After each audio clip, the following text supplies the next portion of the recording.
एकादशी का व्रत होता है तो उस दिन ये भजन गाया जाता है। हमारे बड़े महान आचार्य श्रीला भक्ति विनोद ठाकुर द्वारा यह रचित भजन है।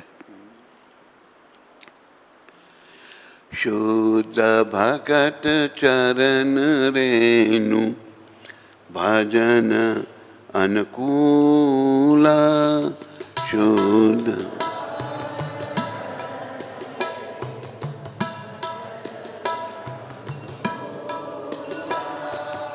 भक्त सेवा परम सिद्धि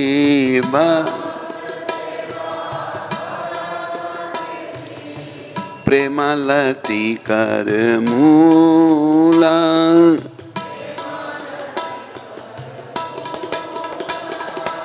माधव तिथि भक्ति जननी माधव यतन पालनकारी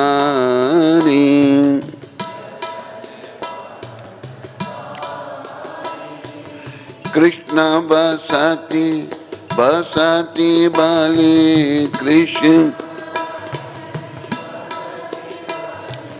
परम आदरे भारी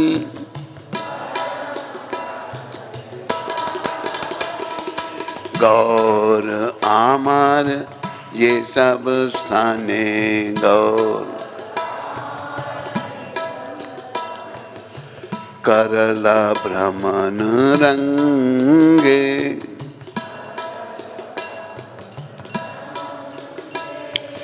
से सब स्थान हेरी वो आमी से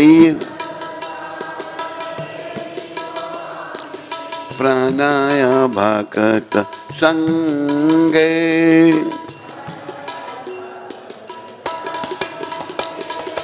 मृदंग वाद्य सुनीते मन मृदंग अवसर सदा याचे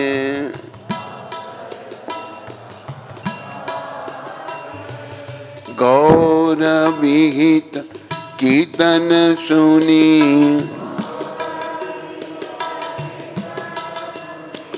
आनंद हृदय नाचे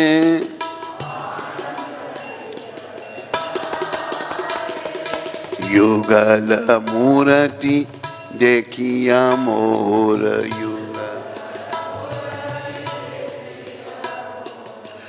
आनंद परम आनंद आया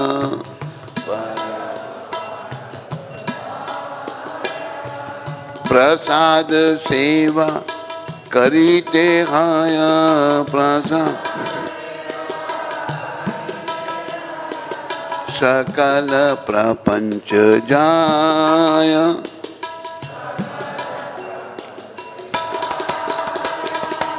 जे दिन ग्रह भजन देखीजे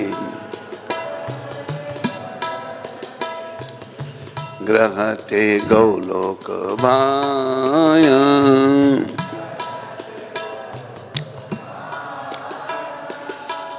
चरण सिद्धू देखिया गंगा चरण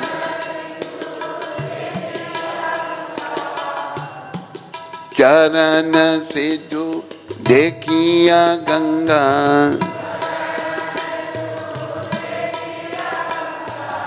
सुख न सीमा पाया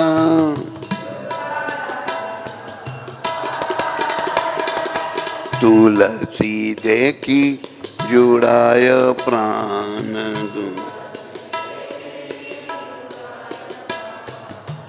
अनुकूल पाय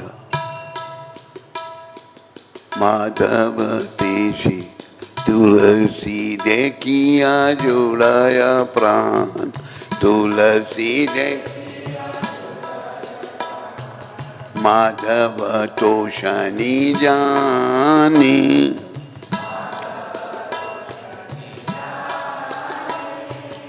गौर प्रिया शाक सेवन गौ जीवन सार्थक माने।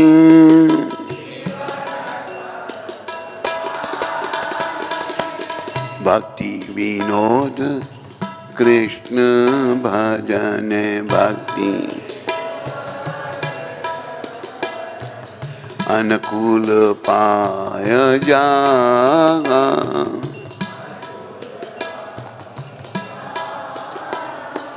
प्रति दिवस परम सुखे प्रति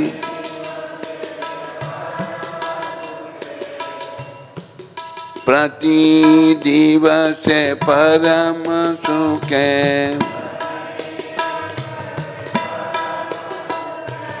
स्वीकार करे ता स्वीकार।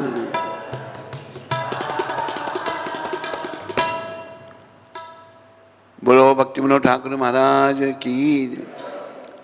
शुद्ध भक्तों की चरण की रज, चरण धूली ही भजन के अनुकूल है। ऐसे शुद्ध भक्तों के चरणों की धूली जब मिलती है तो ठीक तरह से भजन हो सकता है। नहीं तो भजन, लोग भजन तो करते हैं, ठीक तरह नहीं होता।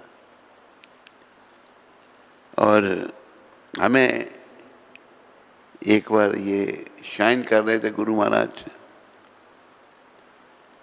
तो ऐसे चरण कमल थे दोनों इनके, तो हमें मौका मिला, हमने इनके चरणों की धूली प्राप्त हुई।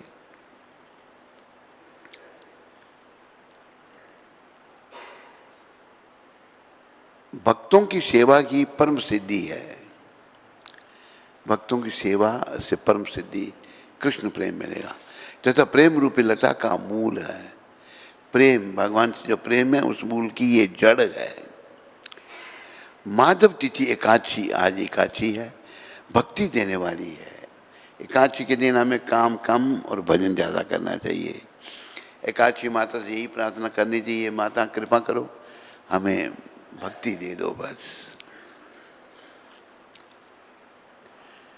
इसलिए मैं यत्न पूर्वक इसका पालन करता हूँ। मैं श्री कृष्ण धाम को ही आदर पूर्वक अपना निवास स्थान चुनता हूँ। देखो भक्ति विनोद ठाकुर बड़े उच्च कोटि के वैष्णव थे। मैं श्री कृष्ण धाम को, गौलोक धाम, कृष्ण का धाम गौलोक धाम है, ही आदर पूर्वक अपना निवास स्थान चुनता हूँ। हम सब योग्य बनाए अपने आप को गौलोक धाम में जाने का, वही हमारा निवास स्थान है। इस संसार में थोड़े समय के लिए हम आए हैं, यहाँ से हमको निकाल दिया जाएगा। अगर हमने कृष्ण से प्रेम करना नहीं सीखा तो फिर जिससे प्रेम होगा वहाँ जाना पड़ेगा। मेरे गौर सुंदर भगवान ने जिन जिन स्थानों में आनंद पूर्वक भ्रमण किया, भगवान जगह जगह गए तीर्थ स्थानों पर। भक्ति विनोद ठाकुर कहते हैं मैं भी प्रेमी भक्तों के साथ उन स्थानों के दर्शन करूंगा। हरि बोल, ध्यान दिया करो। मृदंग की मधुर ध्वनि को सुनने के लिए मेरा मन सर्वदा ललायित रहता है, तथा श्री गौर सुंदर द्वारा प्रवर्तित कीर्तनों को सुनकर आनंद से भरकर मेरा हृदय नाचने लगता है। युगल मूर्ति का दर्शन कर मुझे परम आनंद प्राप्त होता है। महाप्रसाद का सेवन करने से मैं माया को भी जीत लेता हूँ। जिस दिन घर में भजन कीर्तन होता है उस दिन घर साक्षात गौलोक हो जाता है।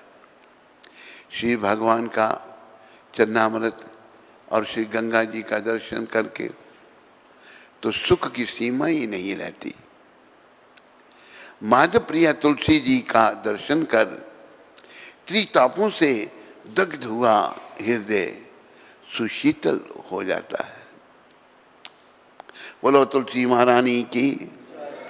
श्री गौरसुंदर के प्रिय शाक का आस्वादन करने में ही मैं जीवन की सार्थकता मानता हूँ।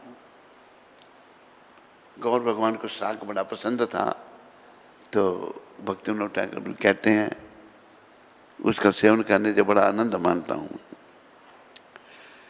श्री कृष्ण भजन के अनुकूल जीवन निर्वाह के लिए जो कुछ पाता है, यह भक्ति विनोद प्रतिदिन उसे सुखपूर्वक ग्रहण करता है।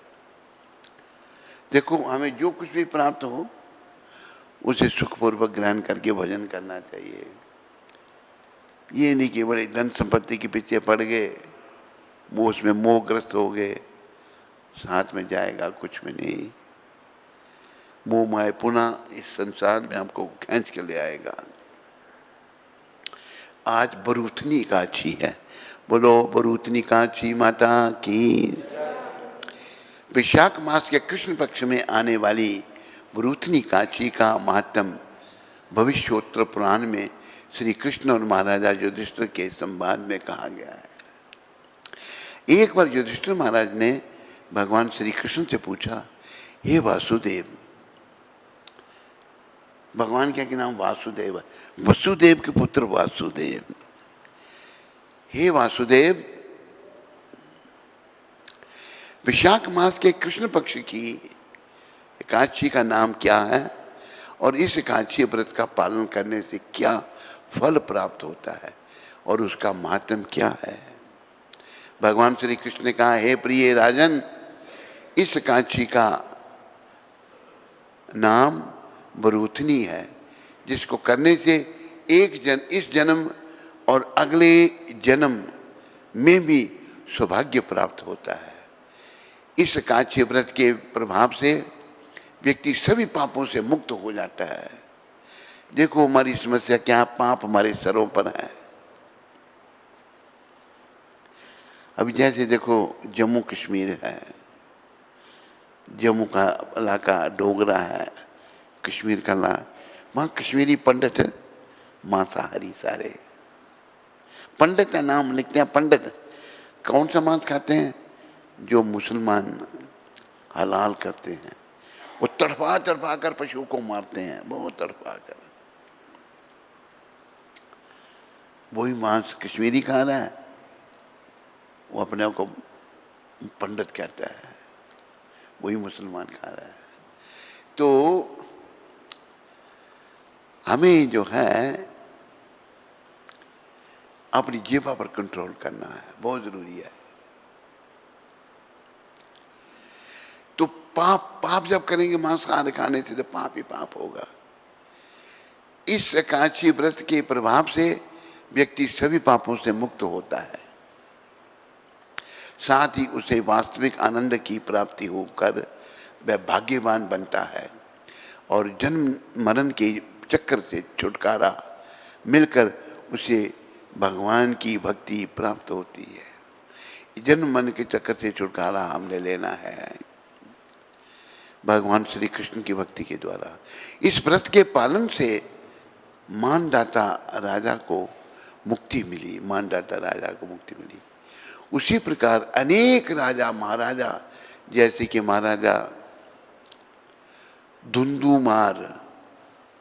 धुंधुमार भी मुक्त हुए। केवल बरूथनी एकादशी के व्रत से उस 1000 वर्ष तपस्या का फल प्राप्त होता है।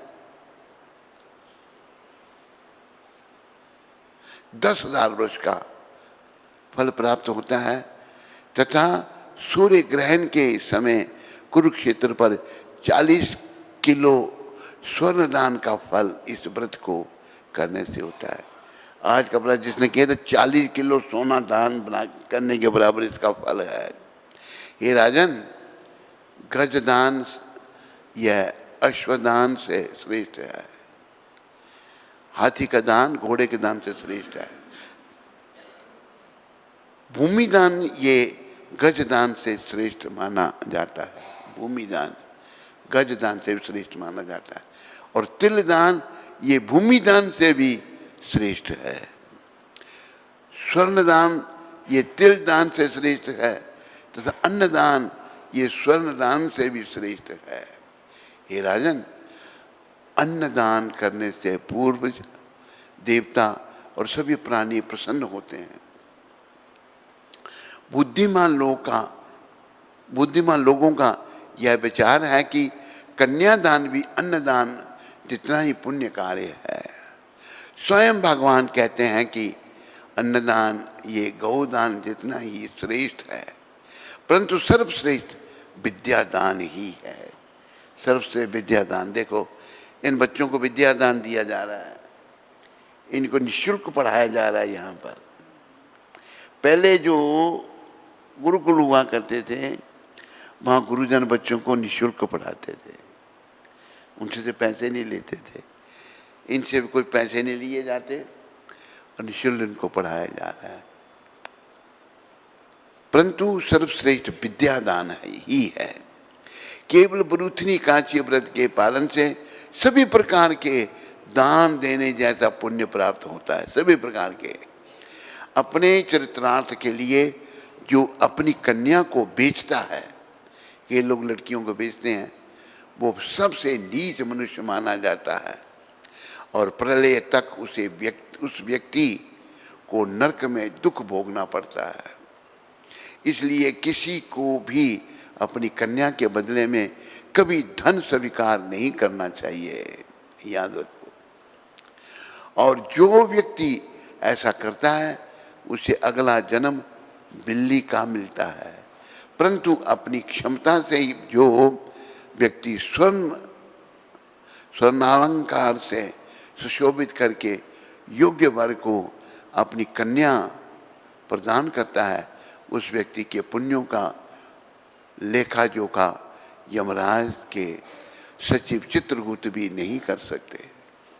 इस एकादशी के व्रत का पालन करने वालों को कुछ बातें वर्जित हैं। वह है, कांसे के बर्तन में ना खाएं, मांसाहार ना करें, मसूर की दाल, हरी सब्जियों, मटर ना खाएं, अभक्त के हाथ का बनाया हुआ ना खाएं। दशमी एकादशी दिन मिथुन वर्जित है। जुआ ना खेलें, पान ना खाएं, दांत की सफाई ना करें, दंत मंजन करना वर्जित है। आज के दिन दंत मंजन भी नहीं करना चाहिए, दातन भी नहीं करनी चाहिए, मंजन भी नहीं। प्रजल्प ना करें, बेकार की बातें, झूठ ना बोलें,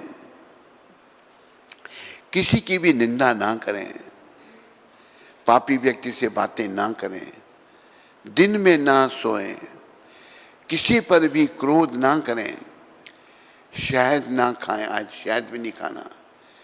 दशमी एकादशी और द्वादशी के दिन नाखून बाल ना काटें, दाढ़ी भी ना करें, ये दाढ़ी भी नहीं बनानी।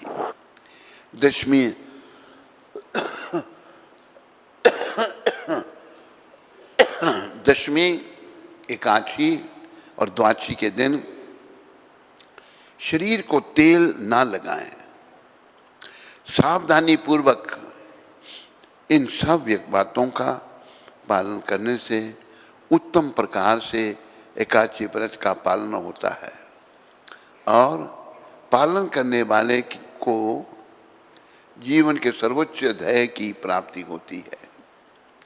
एकादशी के दिन जागरण करने से सभी पाप क्षय हो जाते हैं। जागना चाहिए रात को। कौन कौन जागने के लिए तैयार है रात को? हाथ खड़ा करो।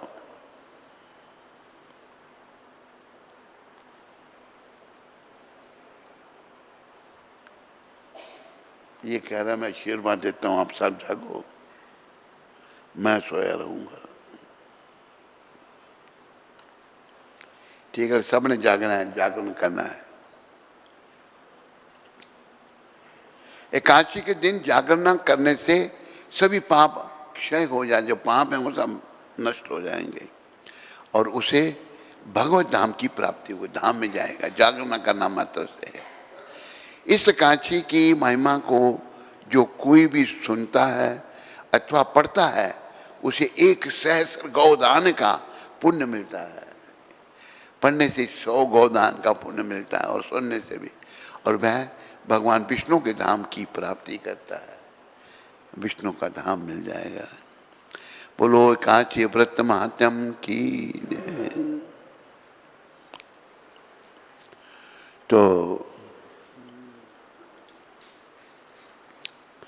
बड़े प्रेम से बोलो हरे कृष्णा। सारे बोलो हरे कृष्णा कृष्णा कृष्णा हरे हरे, हरे राम राम राम हरे हरे। तो आप कृपया ये बात ध्यान रखो, हमारे जीवन का एक ही उद्देश्य है, अपने आप को श्री कृष्ण से मिलने के योग्य बनाना है। अगर हमारे सिरों पर पाप रहे तो हम कृष्ण को मिलने के योग्य नहीं हैं। फिर मिलेंगे यमदूतों को। कृष्ण को मिलने के लिए हमने जो हमारे सिरों पर पाप हैं,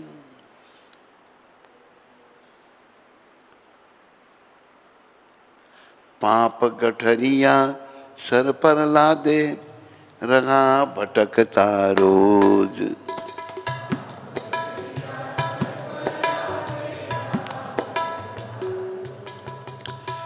प्रेम सहित राधा माधव की किया न कुछ भी खोज।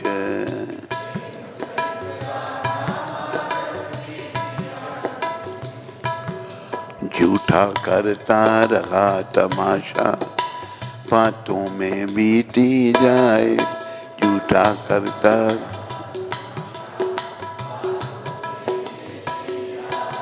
हरे मन हरे कृष्ण बोल,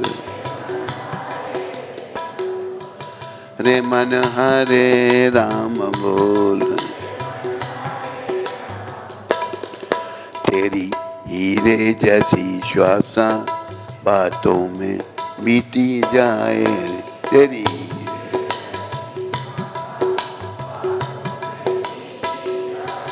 हरे मन हरे कृष्ण बोल।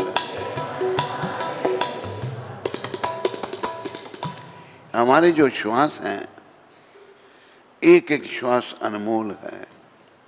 ये बातों में बीते जा रहे हैं, देखिए फालतू बातों में, उल्टे सीधे कामों में, जबड़ा तोड़ने में, ये सब अच्छा नहीं। ये सब नरक का द्वार है। हमारे हर श्वास को हमने भगवान के सिमरन में बताना है। मन की सफाई होगी नाम जपने से। गंगा यमुना खूब नहाया गया न मन का मैल।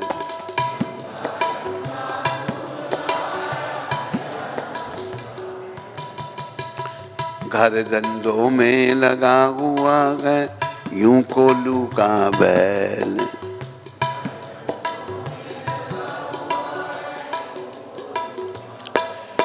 तेरे जीवन की ये आशा बातों में बीती जाए। तेरे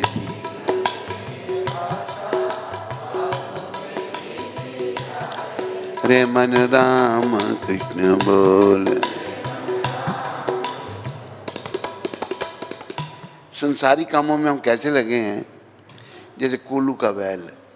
कोलू का बैल कोलू के चारों ओर घूमता है, उसकी आंखें बंदी होती हैं, कहीं खड़ा नहीं होना, वो चलता ही रहता है बेचारा। ऐसे संसारी कामों में हम लगे हैं जिनसे कुछ नहीं मिलेगा।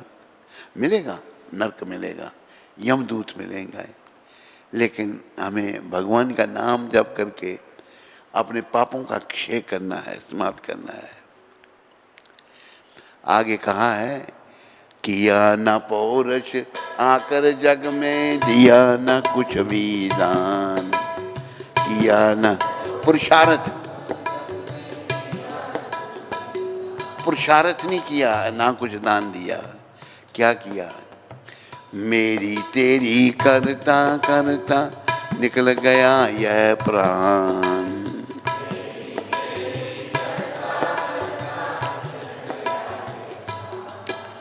ये बहुत बड़ी बीमारी मेरा है, ये तेरा है, मेरा तेरा, ना मेरा कुछ ना तेरा कुछ।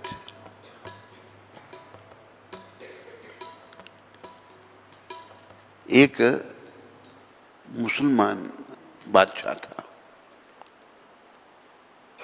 मेरे ख्याल उसका नाम था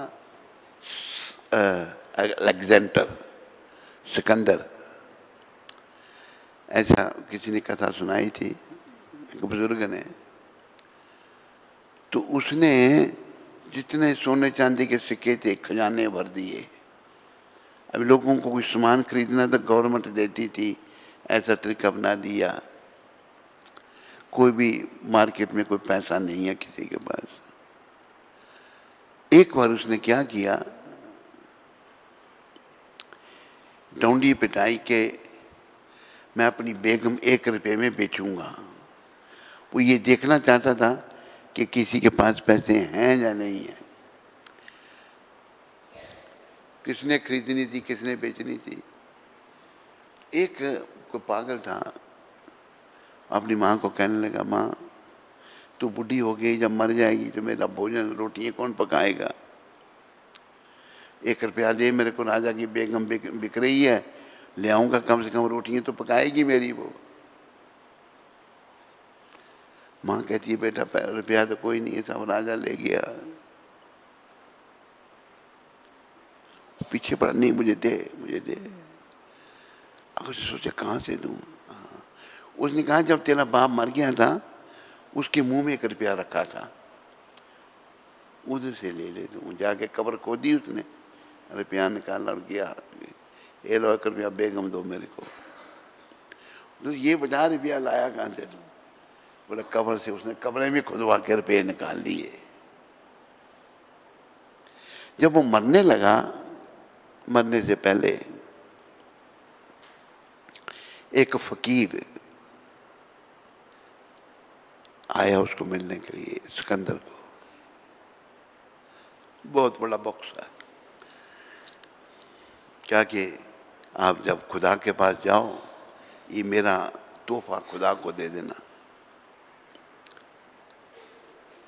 सिकंदर सोचने लगा, पागल है कोई ये, देखो तोहफा तो क्या भेज रहा है। एक बक्स खोला, उसके अंदर दूसरा, दूसरा, तीसरा, चौथा खोले, 7वां बक्स छोटा था। उसको खोला, उसमें एक बड़े मखमली कपड़े में क्या लपेटा हुआ, एक सुई लपेटी हुई। वो कहते ये सुई? कहते हाँ। कहते तेरा दिमाग खराब है, कैसे ले जाऊंगा मैं सुई तेरी? कहते सुई नहीं ले जा सकता। कहते फिर पागलों वाली बात कर रहा है, कैसे ले जाऊंगा? कहते तू सुई अगर नहीं ले जा सकता, तेरे जो खजाने जो तूने भर रखे हैं इनका क्या होगा? फिर दिमाग सनकाया उसके बाद, तो ही ठीक कह रहा है। उसने कहा जब मैं मर जाऊं, जहाँ मुझे दफनाया जाए, वहाँ तक मेरा सारा खजाना साथ ले जाना और कफन से मेरे हाथ बाहर कर देना कि इसके अंदर इतना बड़ा बादशाह होते हुए खाली हाथ जा रहा है, खजाना सब इधर ही है। कहा है, ज़र सिकंदर का सारा यहाँ रह गया।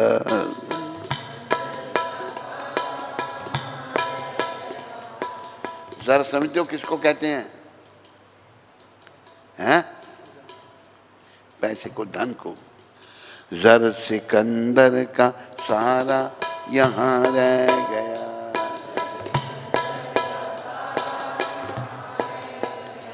मरते दम भी लुकमान यूं कह गया।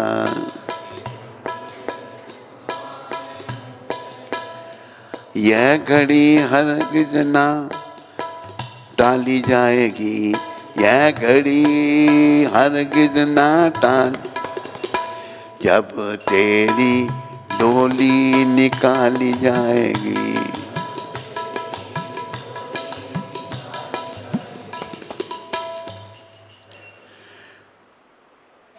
लुकमान हकीम हुआ कहते हैं, बहुत बड़ा हकीम था वो।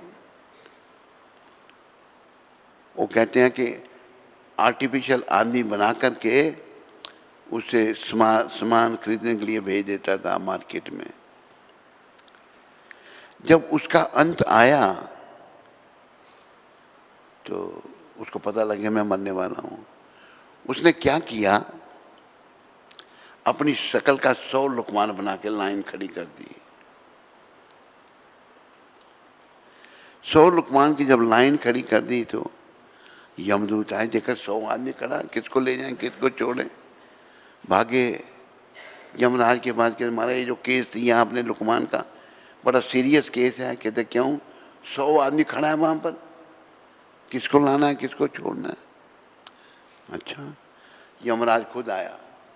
अगर किसी बड़े आदमी को अरेस्ट करना हो तो एसपी या एसएसपी जाता है उसको अरेस्ट करने। यमराज आया, उसने देखा 100 लुकमान खड़ा है। यमराज का भी दिमाग चकरा गया। उसने क्या किया कि झट एक ब्राह्मण का रूप बनाया और उसको कहता है, वहां पर बनाने वालिया तू एक गलों खुंज गया। बनाने वाले तूने कमाल कर दिया, पर एक गलती कर दी है। क्या? 100 आदमी एक ही जैसा बना दिया। लुकमान कहता है, भाई मैंने 100 आदमी एक शक्ल का बनाया। कहता मैंने एक गलती की। आया, कहते मैंने किरी गलों खुंज गया। कहते इस गलों खुंज गया, इसका लाइन तो बाहर आ गया। जब वो लाइन से बाहर आए, यमराज पकड़ के ले गए उसको। मरते दम भी लुकमान यूं कह गया, लुकमान जिसने 100 लुकमान बना दिए थे, कि ये घड़ी नहीं टाली जाएगी जब डोली निकलेगी। उन हकीमों से कहो यूं बोलकर, करते थे दावा किताबें खोलकर। हकीम कहते थे यह दवा ना हरगिज़ खाली जाएगी। ये दवाई दे रहे हैं, ये दवाई इसके अंदर जाएगी और दम इसका जलंधर जाएगा। हकीम अगर किसी को बचा सकते हों, या डॉक्टर किसी को बचा सकते हो, तो कोई मरेगा? बोलो, अरे बोला करो। बोलते कौन? खाते नहीं हो कुछ? अरे डॉक्टर बचा सकते हैं किसी को? डॉक्टर नहीं बचा सकते किसी को।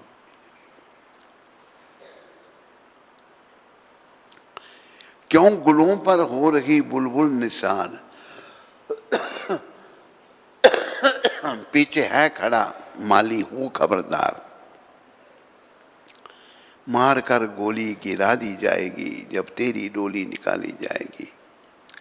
है मुसाफिर क्यों पसरता है यहाँ, यह किराए पर मिला तुझको मकान, कोठड़ी खाली करा ली जाएगी। ये मकान जो है किराए पर मिला है, एक दिन आत्मा को यमदूत निकाल के ले जाएंगे इसमें से। एक शरीर पड़ा रहेगा, किसी काम का नहीं। होगा परलोक में जब तेरा हिसाब, जब उधर हिसाब होगा, कैसे मुकरोगे वहां पर है जनाब? वहां कैसे झूठ बोलोगे?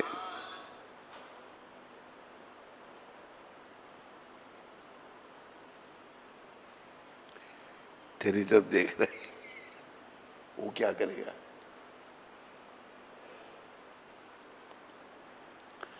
परलोक में जब हिसाब होगा ना तेरा, जवड़ा मारने का भी हिसाब होगा उधर।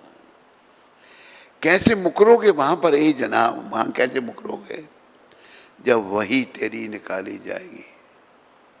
तेरा हिसाब निकाला जाएगा, वहां पर नहीं मुकर सकते। सबका हिसाब लिखा है। देखो हिसाब कब तक चलता है। भीष्म पितामह, भीष्म पितामह जो हैं, उनको बाणों की शैया पर सोना पड़ा। सारे शरीर में बाण लगे हैं। वो इच्छा मृत्यु का वरदान दिया था उनको उनके पिता ने। तो भगवान श्री कृष्ण भी उनको देखने जाते थे, बाणों की शैया पर लेटे हुए। तो पितामह ने पूछा, प्रभु मैं अपने, देखो कौन है बाहर, गेट भी नहीं खोल रहा, घंटियां बजा रहा है, हैं? बैठे रहो बैठे रहो। कौन गया है? जाते दो घंटे, लोग आते दो, जाते ही जाते। सूचित कर गया कि मैं जा रहा हूं। तो क्या कह रहा था मैं? हैं? भीष्म पितामह की बात सुना रहा था।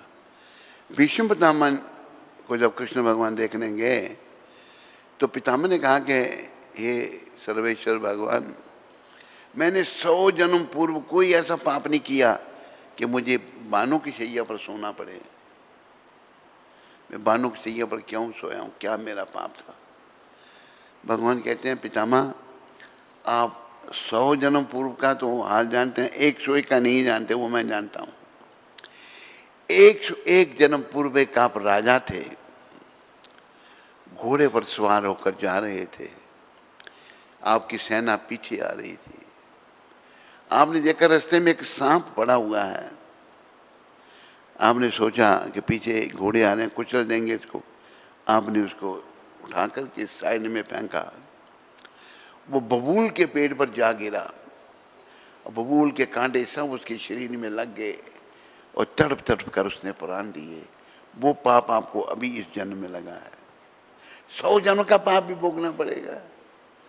पर ये जो भक्ति है, नाम है भगवान का, सारे पापों को नाश कर देगा। नाम भी कब? निष्काम भाव से, निष् अपराध जब नाम जपा जाएगा, निष्काम भाव और निष् अपराध। अपराधा शून्य होए लहो कृष्ण नाम, बोलो कृष्ण माता कृष्ण पिता कृष्ण धन प्राण। अपराधों से मुक्त होकर के कृष्ण का नाम जपो। कृष्ण ही हमारे माता पिता धन प्राण सब कुछ कृष्ण है। होगा परलोक में जब तेरा हिसाब, कैसे मुकरोगे वहां पर हे जनाब, जब वही तेरी निकाली जाएगी, जब सब हिसाब लिखा हुआ उसमें निकाला जाएगा। एक हिसाब की बात मुझे ध्यान में आई। गौर हरि जो दया के सागर हैं, उन्होंने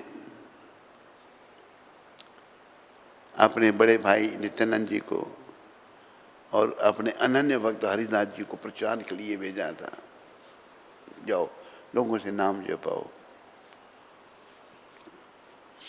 जब प्रचार के लिए गए थे तो उनको 2 पापी मिले, जिगाई और मदाई, महापापी थे। लोगों ने बोला इधर नहीं जाना, ये मार देते हैं लोगों को, जान से मार देते हैं और लूट लेते हैं। नित्यानंद भगवान दया के सागर, बोलो दयाल निताय चैतन्य महा नित्य चैतन्य भगवान की। एक संत कहते हैं दयाल निताय चैतन्य भले नाचे रे हमारा मन, दयाल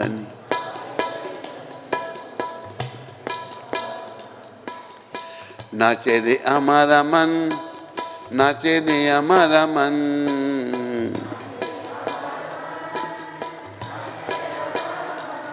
दयाल निताय चैतन्य बल नाचे रे हमारा मन, निताय नित्य चैतन्य दयालु का नाम लेकर मेरा मन नाच रहा है। क्या भगवान की दया। ए मन दयाल तो नाई है, मोर खाए प्रेम दया। ऐसे दयालु अवतार नहीं होंगे। चैतन्य नित्यानंद, क्या दया इनकी। लोग मार रहे हैं, उनको भी कृष्ण प्रेम दे रहे हैं। जैसे मदाई ने इनको मारा, उसको भी क्षमा कर दिया नित्यानंद भगवान ने। जिगाई मदाई को, महापापियों को कृष्ण प्रेम दिया। गौर भगवान दक्षिण में थे। एक ब्राह्मण, वो भगवान को कहता तू इंद्रजाली है, जादू टूना करके लोगों को साथ लगा रहा है, मैं तुम्हें मारूंगा। गौर भगवान ने नहीं कहा भाई क्यों मारेगा, अच्छा मार लेना, जितनी बार मारेगा ना उतनी बार कृष्ण का नाम लेना पड़ेगा। ये हैं, ये गौर निता है, बहुत दया में है। अपना उद्धार करवा लो सब इनकी शरण में आकर, इनकी कृपा से। इन्होंने गौर निता पूरी दुनिया को दी है।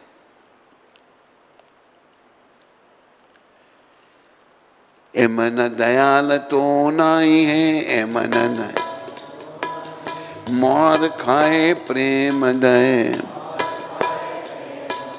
अपराध दूर जावे पावे प्रेमाधन।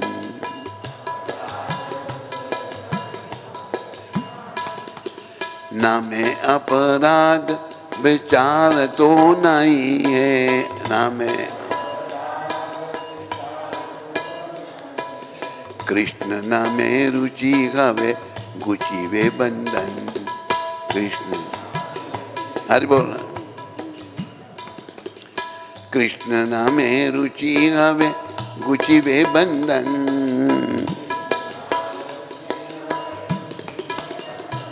ये गौर भगवान और नित्यानंद भगवान दोनों हैं, एक कृष्ण है एक बलराम है। तो ये इतने दयालु हैं, लोगों ने मारा भी इनको, मधाई ने मारा नित्यानंद जी को, कोई बात नहीं, उनको भी नाम प्रेम दिया, उनको भी भक्ति दे दी। और इनका नाम लेकर नाम जपोगे तो अपराधों से मुक्त हो जाओगे और कृष्ण नाम जपने में रुचि पैदा हो जाएगी और बंधन कट जाएंगे। जब कृष्ण के नाम में रुचि हमारी होगी ना, सारे बंधन कट जाएंगे। फिर क्या होगा? कृष्ण नामे अनुराग तो हवे कृष्ण अनायासे सफल हवे जीवेरा जीवन।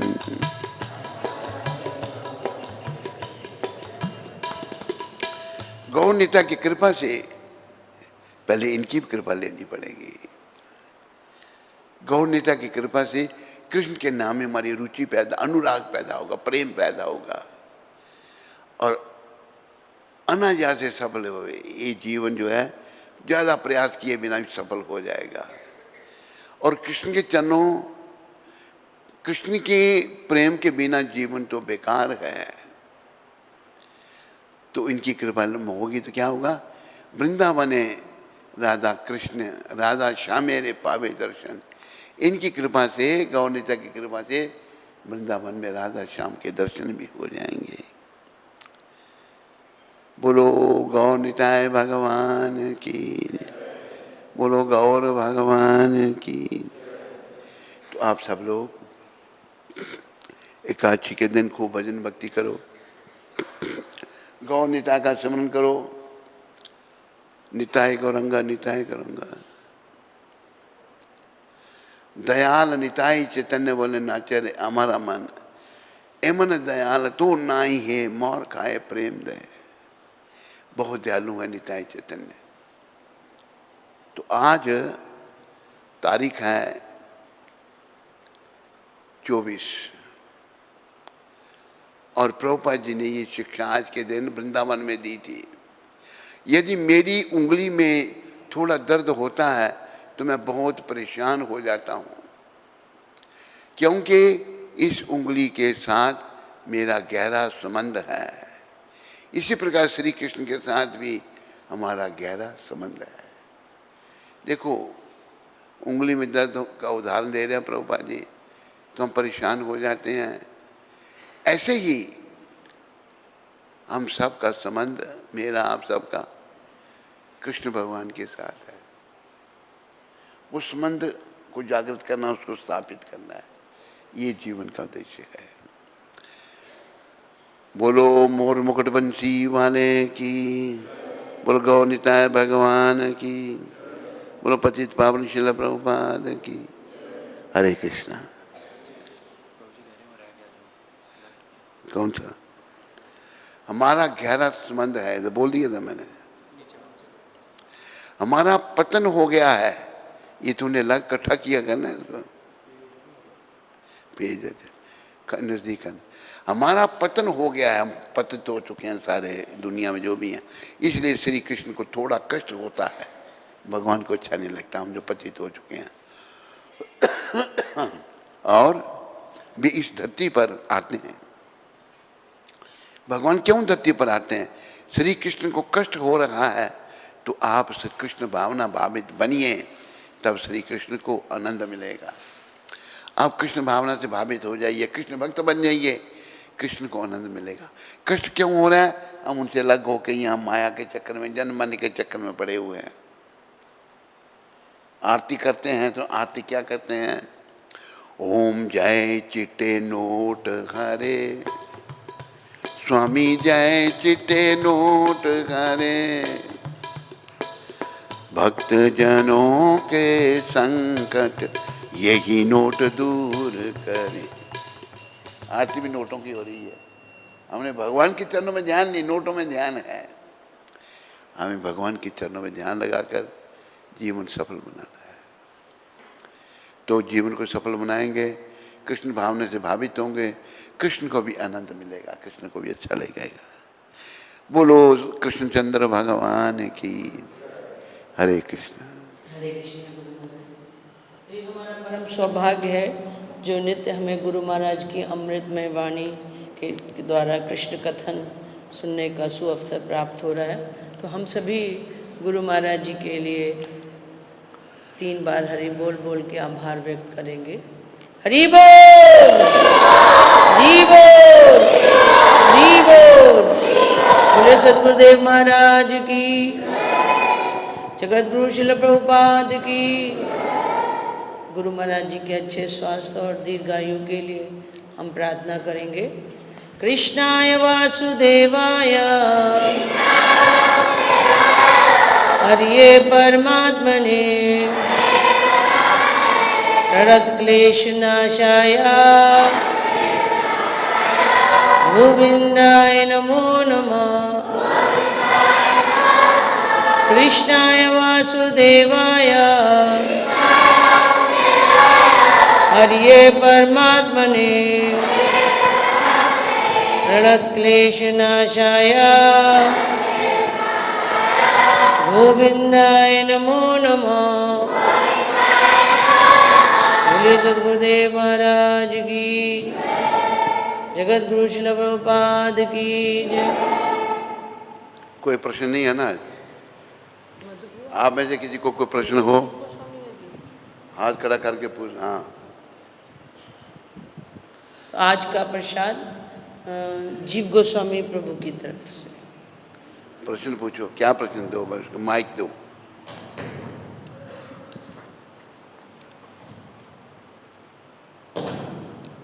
धन्यवाद, प्रणाम महाराज। महाराज जी, अपराध शून्य हो के नाम लेना चाहिए या नाम ही हमें अपराध शून्य बनाता है? दोनों में सही क्या है? देखो, पहले अपराध युक्त ही नाम होगा, धीरे धीरे अपराधों से मुक्त होंगे हम। अपराध शून्य हो लहो कृष्ण नाम। नाम प्रभुपाद कहते थे शुरू में तो अपराध होंगे, पर नाम को लेते रहना है। लेते लेते जब अपराध समाप्त हो जाएंगे तो नाम फलीभूत होगा।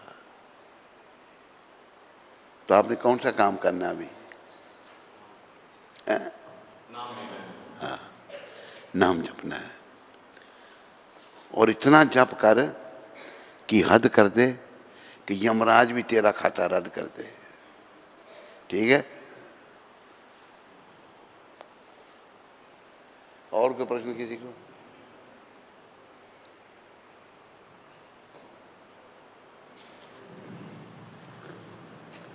हरे कृष्णा। हरे कृष्ण। गुरु महाराज जी, सारे लोग सोचते हैं कि सभी बोलते हैं मेरा मन साफ है, साफ है। मेरा मन साफ ही नहीं होता। समझ आ रही है? सभी लोग बोलते हैं मेरा मन साफ है, मेरा मन साफ है, लेकिन ये कह रही मेरा मन साफ नहीं होता। साफ नहीं होता, धीरे धीरे होगा। लगे रहो, नाम जपते रहो, भक्ति करो, बुराइयों से नहीं होता प्रभु जी। हैं? नहीं होता। नहीं होता तो क्या करें फिर हम? शास्त्र में कहा धीरे धीरे होगा। नहीं होता, चुटकी बजाने से हो जाएगा? नहीं होता, नहीं होता। हरे कृष्ण। पहले ही तूने धारण कर रखा है, नहीं होता तो फिर होगा ही नहीं। क्यों नहीं होगा? नाम में श्रद्धा रखनी है हरे ना। फिर बोल रही है, चुप करके सुन। नाम के प्रताप से अजामिल तर गया, महापापी अजामिल। गणिका भी तर गई, सुदामा भी तर गया। तेरा नहीं होता, नहीं होता। ऐसा क्यों बोलती है? तो नहीं होता। ठीक तरह से नाम नहीं जपती, ठीक तरह से जप होगा। समझाई? कहाँ से आई? हैं? शक्तिनगर से। शक्तिनगर से जाते पर शक्ति नहीं है तेरे में कुछ भी। नहीं होता, नहीं होता। और कोई प्रश्न किसी को? हरे कृष्ण, सारे बोलो हरे कृष्णा हरे कृष्णा कृष्णा कृष्णा हरे हरे, हरे राम राम राम हरे हरे।